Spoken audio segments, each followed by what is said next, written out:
एक घने और खुशहाल शहर में दो पड़ोसी रहते थे। एक का नाम था धनीराम और दूसरे का नाम था सुखिया।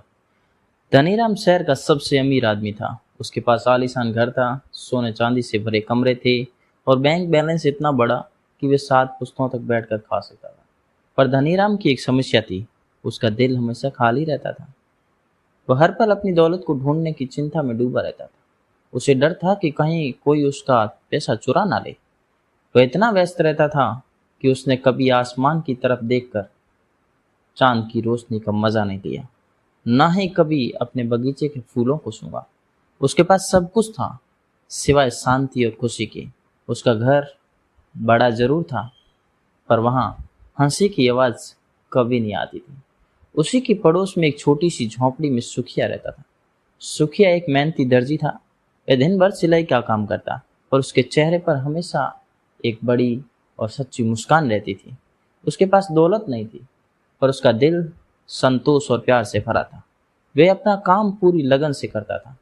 जब भी कोई ग्राहक उसके पास आता, वह सिर्फ कपड़े नहीं सीता, बल्कि उन्हें हंसी और अच्छी बातें भी सुनाता था। शाम को अपनी झोपड़ी के बाहर भजन गाता था और उसकी मधुर आवाज सुनकर राहगीर भी रुक जाते थे। एक रात धनीराम के घर में कुछ चोर घुस आए। धनीराम, जो आधी रात को भी अपनी तिजोरी की चिंता में जाग रहा था, डर के मारे कांपने लगा। चोरों ने उसकी तिजोरी खोल दी और सारा सोना चांदी लेकर भागने लगे। धनीराम चिल्ला भी नहीं पाया, क्योंकि उसका गला सूख चुका था। चोर जब भाग रहे थे तो वे सुखिया की झोंपड़ी के पास से गुजरे। सुखिया चैन की नींद सो रहा था। उसके चेहरे पर वही प्यारी मुस्कान थी। तभी चोरों के सरदार ने कहा, यहाँ क्यों रुके, भागो। दूसरे चोर ने कहा, यार मैं ये सोच रहा हूँ, ये आदमी इतनी गरीबी में भी इतनी शांति से कैसे सो सकता है। हमारे पास इतना सोना है, पर डर के मारे हमारी जान निकल जा रही है। इस बात ने उन्हें सोचने पर मजबूर कर दिया कि दौलत नहीं, सुकून जरूरी है। अगले दिन सुबह धनीराम ने पुलिस बुलाई, पर उसका दिल बहुत भारी था। तभी उसने देखा कि सुखिया मुस्कुराते हुए अपनी दुकान खोल रहा है। धनीराम सुखिया के पास गया और पूछा, सुखिया, तुम्हारे पास तो कुछ नहीं है, फिर भी तुम इतने खुश क्यों हो? कल रात मेरे घर में चोरी हुई, मेरी नींद उड़ गई, पर तुम इतनी चैन की नींद कैसे सोई?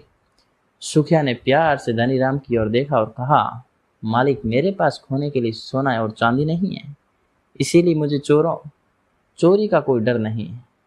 मेरी दौलत मेरी मेहनत है, मेरा संतोष है और मेरी शांति है। इस दौलत को कोई चोर चुरा नहीं सकता। धनीराम को यह सुनकर गहरा सबक मिला। उसने महसूस किया कि असली अमीरी सोने में नहीं, बल्कि मन के सुकून और सच्ची खुशियां में है। उस दिन से धनीराम ने अपना दौलत लोगों की मदद करने में लगाना शुरू कर दी। जीवन की छोटी छोटी चीजों में खुशियां ढूंढना सीख ली। इस कहानी से हमें ये सीख मिलती है कि अमीरी पैसे से नहीं, मन के संतोष से आती है।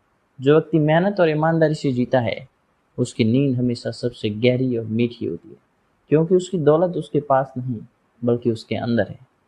तो आप सभी भी कमेंट करके ये जरूर बताएं कि आपको इस कहानी से क्या सीख मिली। धन्यवाद।